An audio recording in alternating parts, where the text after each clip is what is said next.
Back in 2008, a highly recognizable figure from US TV was on the verge of losing it all. The financial institution was seizing his residence. He owed millions in loans.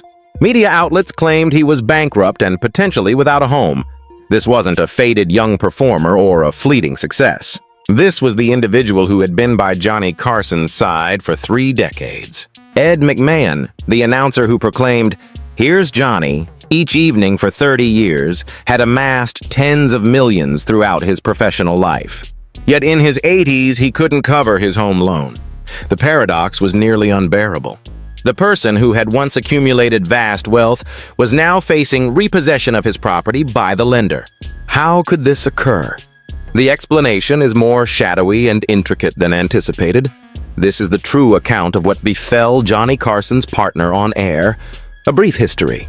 Ed McMahon wasn't merely Johnny Carson's companion. He was a standalone powerhouse in show business. For 3 decades from 1962 to 1992, he occupied that spot on The Tonight Show, earning huge sums simply to chuckle at Johnny's humor. But he was astute beyond that. He branched out, hosting Star Search from 1983 to 1995, where he kickstarted the paths of Beyoncé, Justin Timberlake, and Britney Spears. He also featured in Publishers Clearinghouse ads, arriving at homes with oversized prizes. He conducted business speeches commanding $50,000 each. Budweiser spots, Alpo promotions, films, publications, narration jobs, whatever came his way. By the 1990s, Ed was pulling in $2 to $5 million annually from various income sources. Even into his mid-70s, the funds continued pouring in from all angles. He appeared invincible. But no one remains invincible indefinitely. The way of living that ruined him. Ed and his spouse, Pam, resided in a lavish Beverly Hills estate, a property worth millions featuring a swimming pool, separate quarters for visitors, and a stunning panorama of Los Angeles. The type of residence that demands tens of thousands monthly merely to upkeep, and that's where the critical error occurred. Ed remortgaged that property several times amid the housing surge. He secured cash-out loans, he lent and relented repeatedly. By the mid-2000s, he held a home loan ranging from $3 to $5 million. Some accounts indicated almost $5 million. The regular installments were $20,000 to $30,000, not counting yearly property taxes in the hundreds of thousands, plus upkeep, coverage, and employees.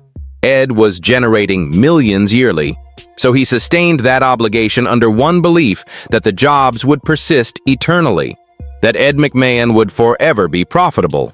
For a long time, that belief proved accurate. The cash flowed steadily. Ed and Pam sustained that costly asset. They had no worries about tomorrow because today was so secure. That's what occurs after succeeding for years. You begin assuming it will last indefinitely. Ed drew on future earnings to enjoy a superior life now, much like countless other U.S. citizens were doing. The sole distinction was the scale of the figures, but those figures were poised to turn into an issue he couldn't resolve, the accident that shattered it all. Then in 2007, disaster struck. Ed suffered a severe tumble at his Beverly Hills residence. He fractured his neck in several places. At 78, such a vertebral damage is devastating. It resulted in greatly restricted movement for his remaining days. Persistent, incapacitating discomfort that drugs could scarcely alleviate. He required ongoing healthcare visits and rehabilitation. The healthcare costs began right away and were enormous. Tens of thousands monthly for physicians, specialists, prescriptions, and devices. Coverage handled portions, but far from sufficient. Ed was covering advanced therapies and top-tier treatment from his own funds. But the genuine catastrophe wasn't the healthcare expenses alone. The true catastrophe was the impact on his capacity to perform and generate the revenue that supported everything. Business engagements vanished instantly. You can't handle public talks when you struggle to remain upright without aid. You can't shoot ads when you're in evident agony and sporting a cervical collar. You can't journey to events when your physique is wrecked. Firms stopped contacting. They sought the lively, engaging Ed McMahon, who could captivate an audience. Not a weakened 78-year-old who seemed on the brink of falling apart. the presenting opportunities ceased entirely. Discussions about reviving Star Search that had been underway quietly halted abruptly. Company functions quit reserving him. The advertising spots concluded. The narration assignments dwindled to nearly zero. The employment simply halted. Ed shifted from earning $2 to $5 million annually to virtually no active earnings almost immediately.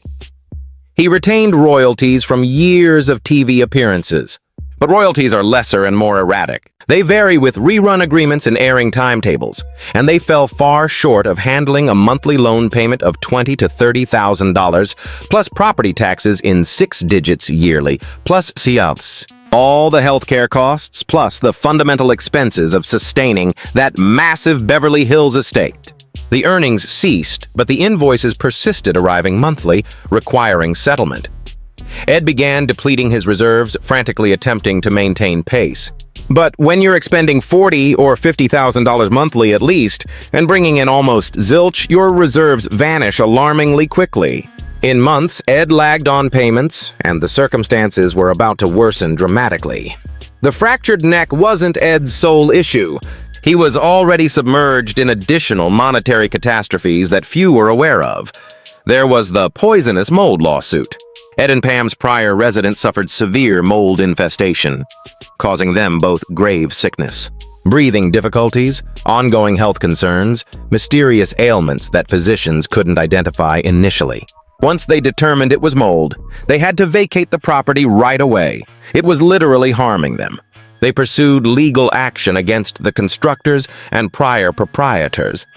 The case extended for years. Attorney costs ran into hundreds of thousands. Healthcare expenses from the mold-linked conditions continued accumulating. They ultimately secured a payout, but by the time the funds arrived years afterward, the harm was irreversible. The payout scarcely offset what they'd already expended battling the matter. Then arrived the credit card legal actions. American Express initiated proceedings against him. Other prominent credit providers lodged suits, outstanding amounts accumulating as his earnings vanished and his outlays remained immense. The sums totaled hundreds of thousands in credit obligations. There were also legal conflicts over failed commercial arrangements, unsuccessful enterprises, collaborations that collapsed, agreements that soured. Each generated its own courtroom fight with its own charges. Any single one of these issues by itself would have been controllable.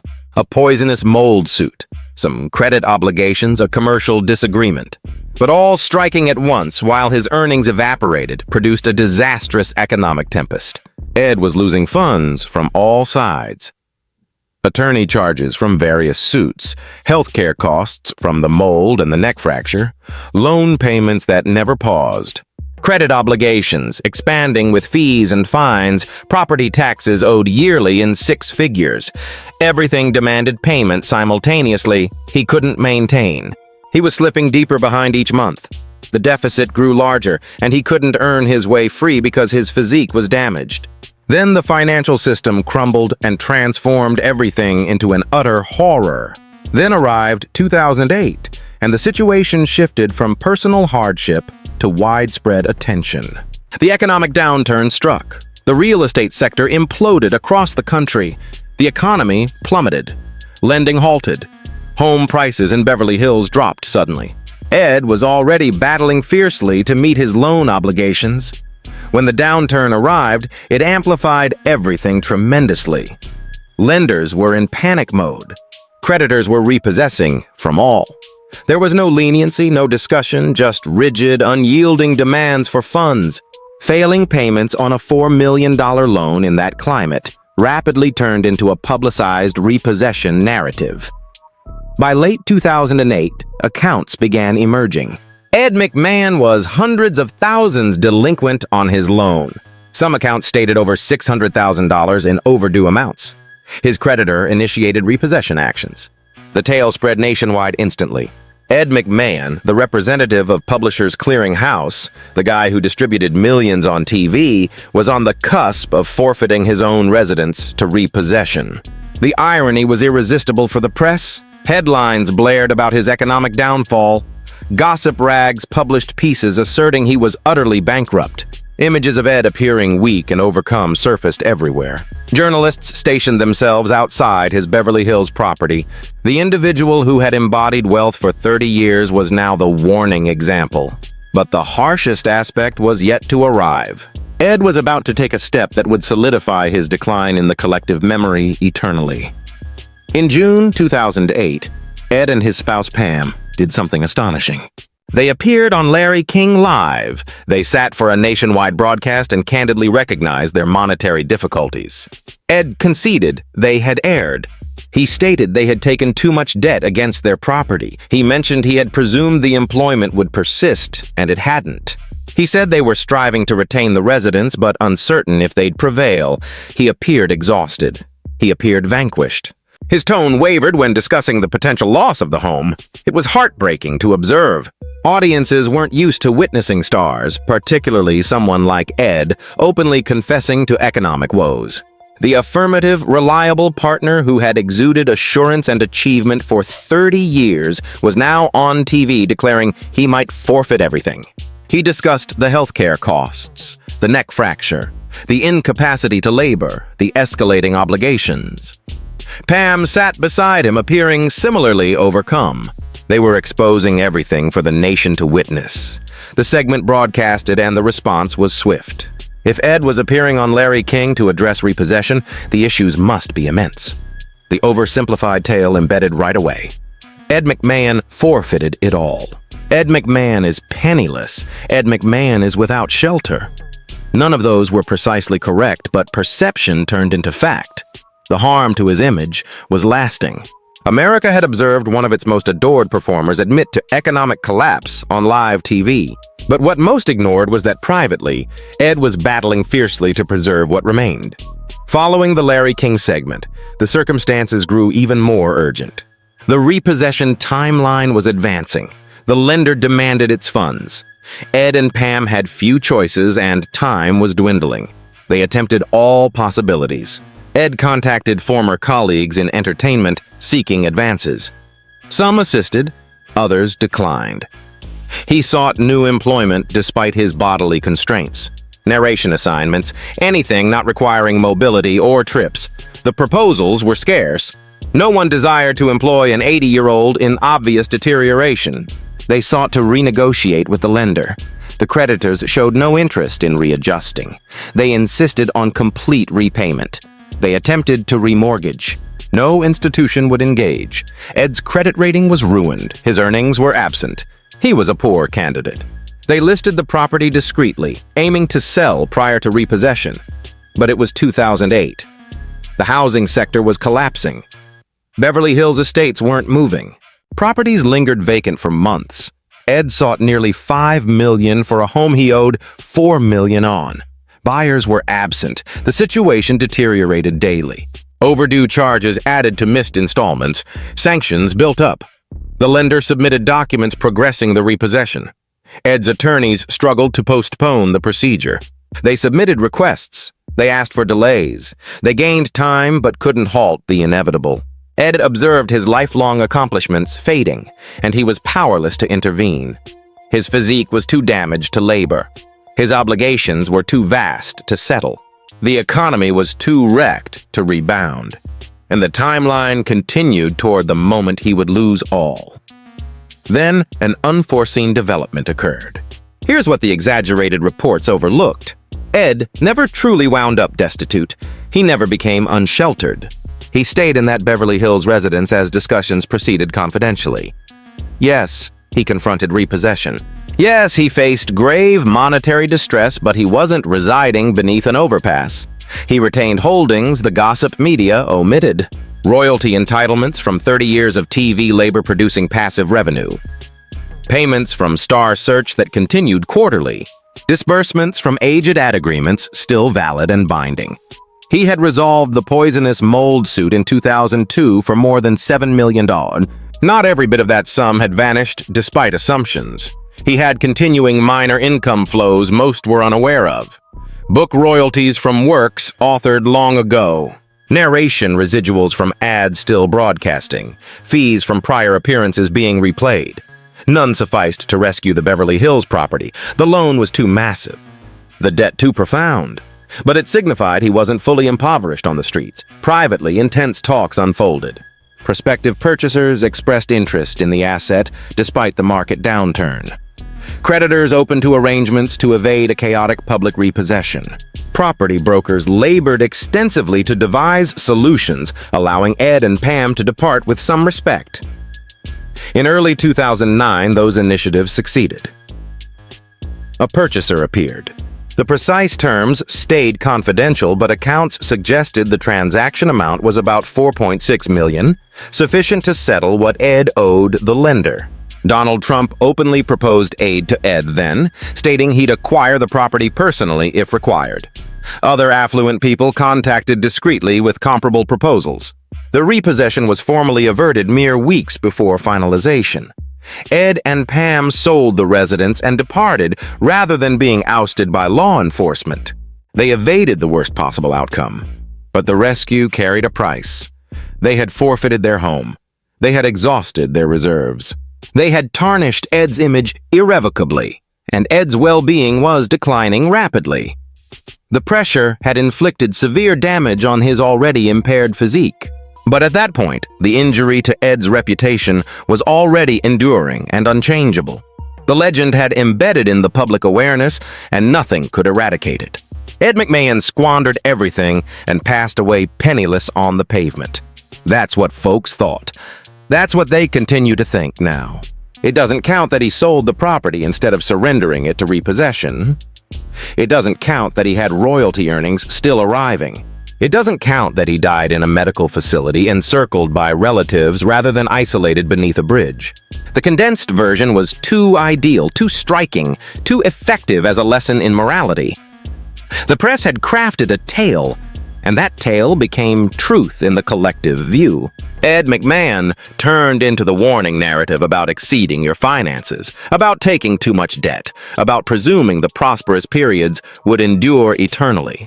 Every piece on Star Monetary Catastrophes referenced Ed. Every conversation on the perils of debt cited Ed as the illustration. His likeness became equivalent to economic collapse. The paradox was harsh. Ed had devoted 30 years as the emblem of triumph.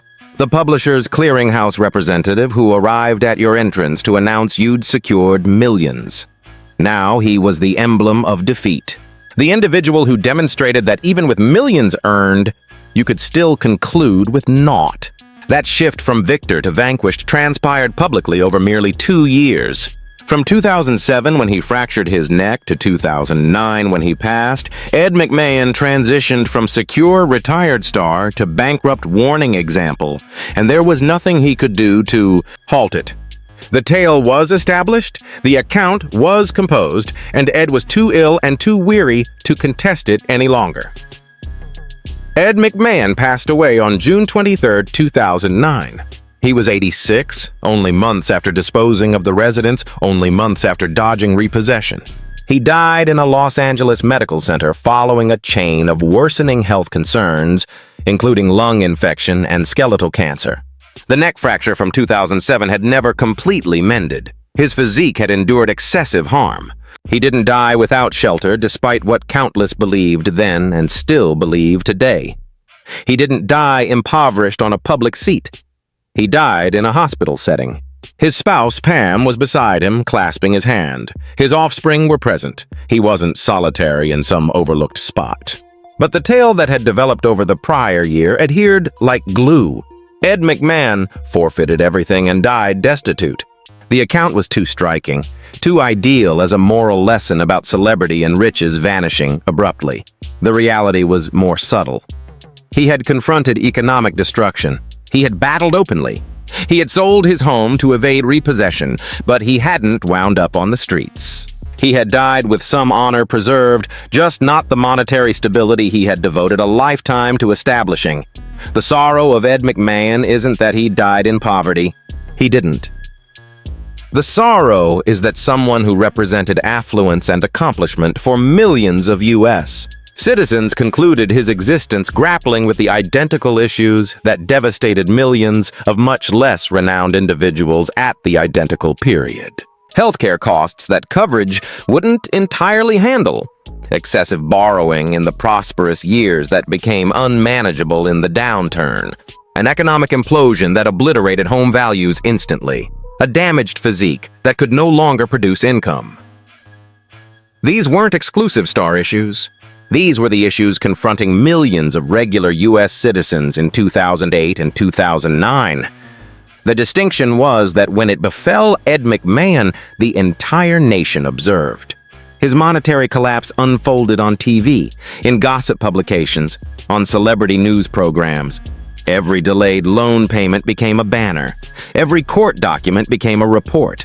Every image of him appearing weak became proof of his decline. He forfeited his confidentiality the instant he forfeited his economic safety. That public disgrace while he struggled to endure is the genuine sorrow. Ed McMahon devoted 30 years to amusing America. He sat alongside the largest TV personality. He distributed enormous prizes and informed people they had triumphed. And when he required assistance, when his physique shattered and his earnings evaporated and his obligations overpowered him, America observed him tumble. We transformed his pain into amusement. We turned his setback into a moral lesson. We utilized him as an illustration of what occurs when you exceed your finances, as if healthcare catastrophes and economic breakdowns and damaged physiques are ethical shortcomings rather than misfortunes that can strike anyone. What are your thoughts? If Ed McMahon, who labored 30 years on the premier program on TV, could still confront repossession, what does that indicate about economic stability? Share your opinion in the comments below with others. And if you'd like more tales about TV icons, consider subscribing to the channel to aid us in producing these narratives. Additionally, YouTube suggests you'll enjoy the video displayed, so select it to keep viewing similar content.